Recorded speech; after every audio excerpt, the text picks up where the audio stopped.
In the old riverside town of Umudike, where the red earth stained people's feet and the evening breeze carried the smell of roasted corn and wood smoke, two young men were known across 7 villages for their friendship. Their names were Obi and Nnamdi. People used to say, "If you see Obi, Nnamdi cannot be far away."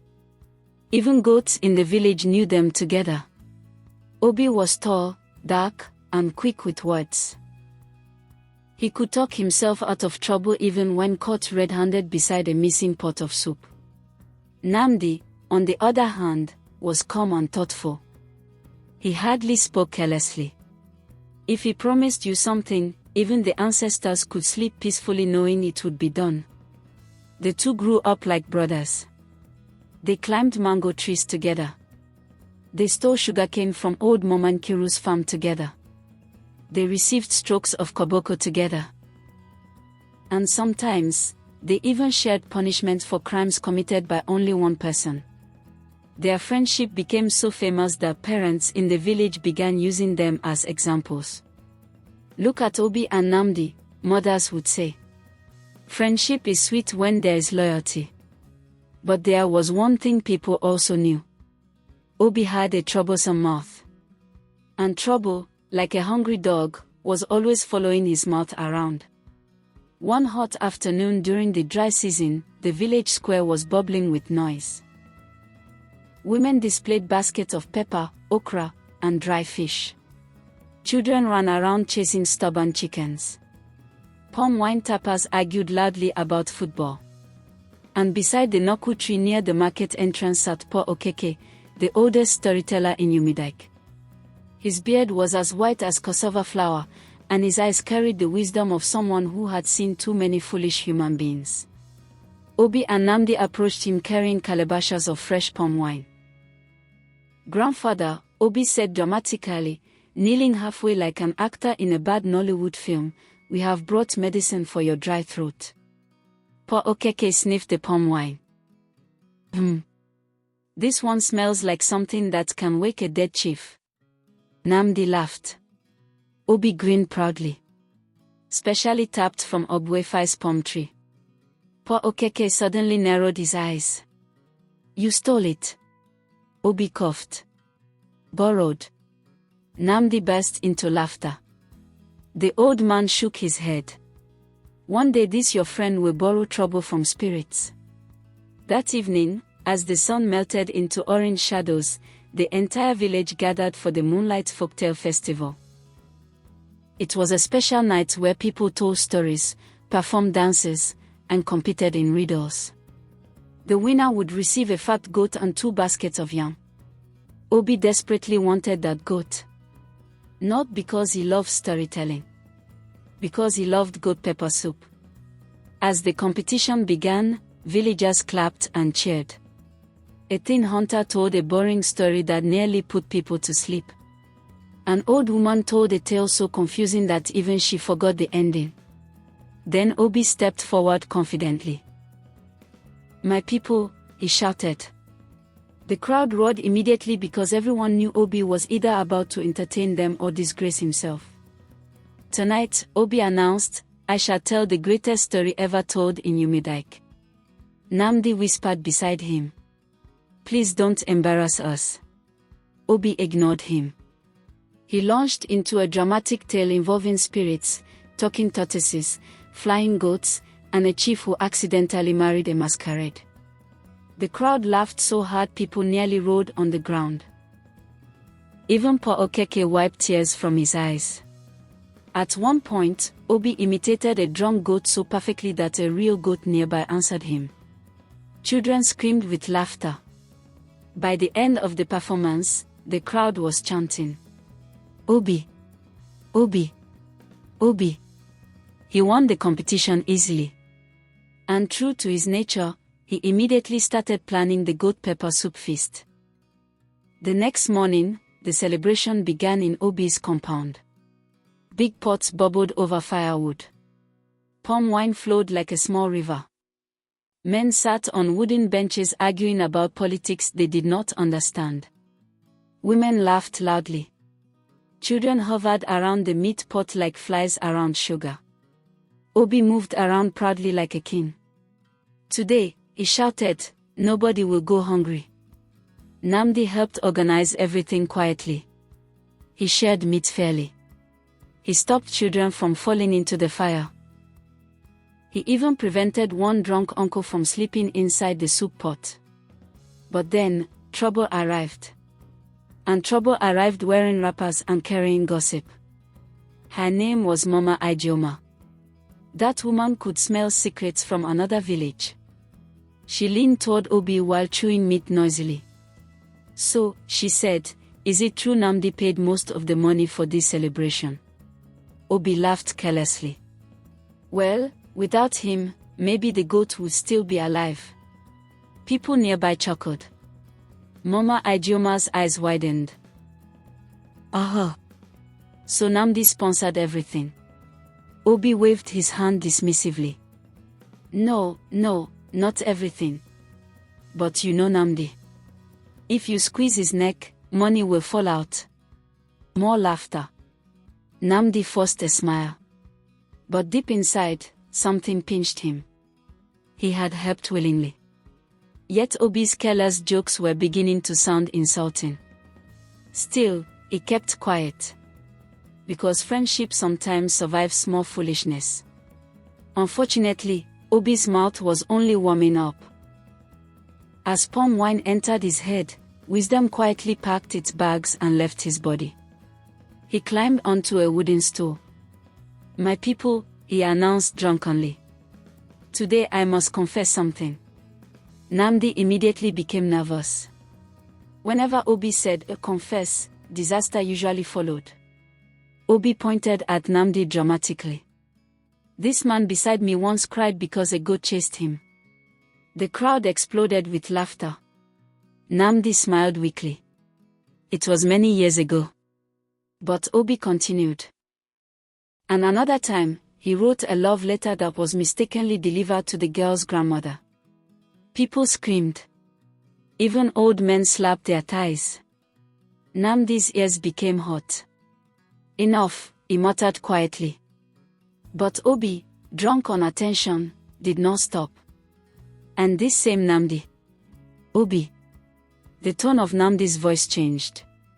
People noticed immediately. But Obi laughed. And this same Nnamdi wet his bed during a village meeting when thunder struck. The compound went silent for 1 second.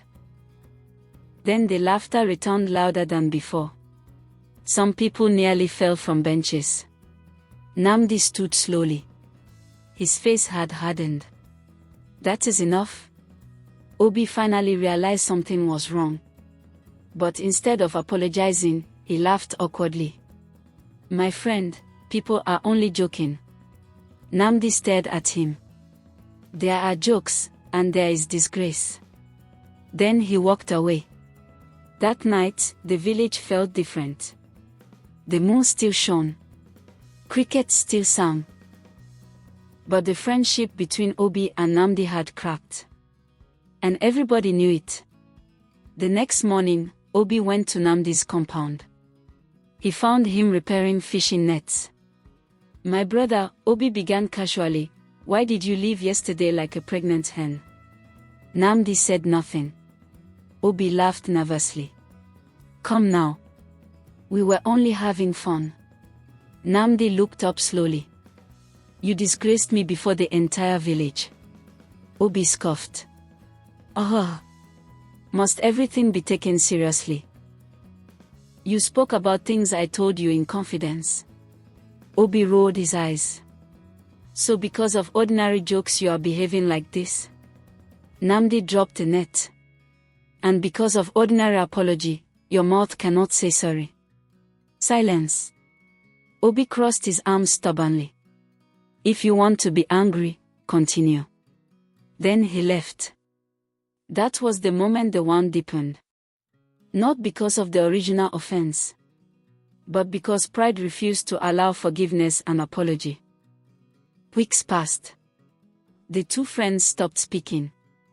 In the market, they ignored each other. During village meetings, they sat apart. People became uncomfortable. Even football matches in the village became strange because Obi and Nnamdi used to captain opposite teams while joking loudly together. Now there was only tension. Soon, people started choosing sides. Some supported Obi. Others supported Nnamdi. Tiny disagreements became big arguments.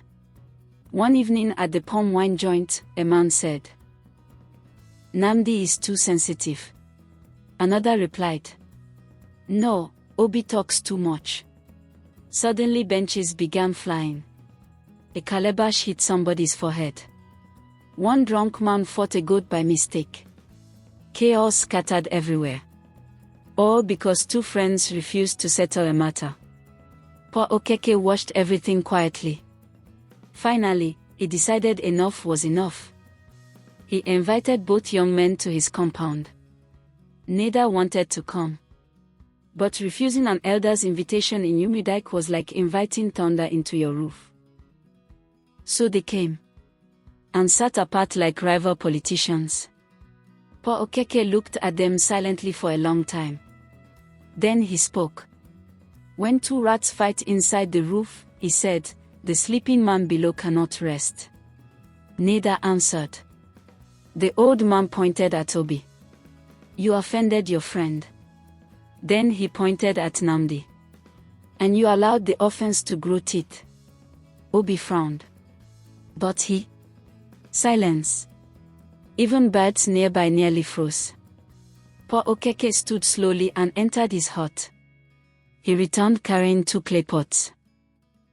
Both looked identical. He handed one to each young man. "Carry these pots to the river and return without breaking them." They exchanged confused glances. But obeyed. The journey to the river was rough. Bushes scratched their legs. The sun burned fiercely. At one point Obi nearly slipped into mud. Nnamdi laughed slightly before catching himself. Hours later they returned safely. Poor Okeke collected the pots. Then he smashed one immediately against the ground. "Huh!" Both young men jumped. The old man asked calmly, "Can this pot become whole again?" "No," Nnamdi answered. Poor Okeke nodded. Then he pointed to the second pot. "But if this pot develops only a crack, can it still hold water?" "Yes," Obi answered quietly. The old man sat down. "That is friendship." He looked directly at Obi. "When you insulted your friend, you created a crack." Then he turned to Nnamdi. "But when you refused forgiveness and held on to anger, you shattered the pot completely." Silence fell heavily. Even the wind seemed to stop moving. Poor Okeke continued. "Every friendship will experience offense. Human beings are not goats tied to perfection." Obi lowered his head. The old man's voice softened. "Love prospers when fault is forgiven. But dwelling on it separates close friends." Nnamdi looked away.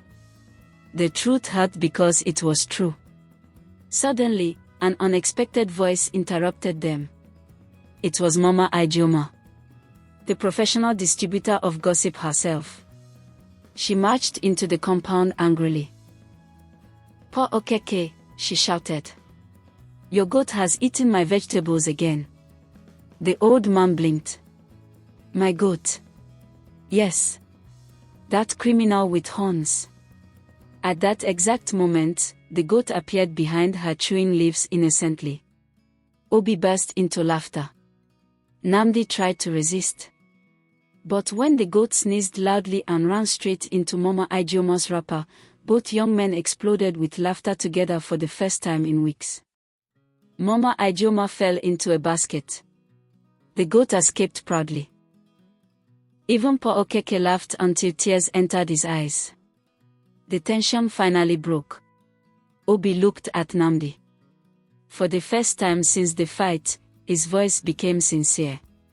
"My brother, I am sorry. Real sorry. Not joking sorry. Not proud sorry." Nnamdi studied him quietly. Then sighed deeply. You talk too much. Obi nodded immediately. I know. And one day your mouth will sell you to villagers. Very possible. Nnamdi finally smiled. I forgive you. Obi grabbed him dramatically. My brother. Leave me before you break my ribs. But both were laughing again. From that day onward, their friendship returned stronger. Not because they never offended each other again. They did. Obi still talked carelessly sometimes. Nnamdi still became stubborn sometimes. But they learned something important. A friendship cannot survive if every mistake becomes a permanent prison sentence. Sometimes people offend not because they hate you, but because they are human. And sometimes forgiveness saves relationships faster than pride ever can.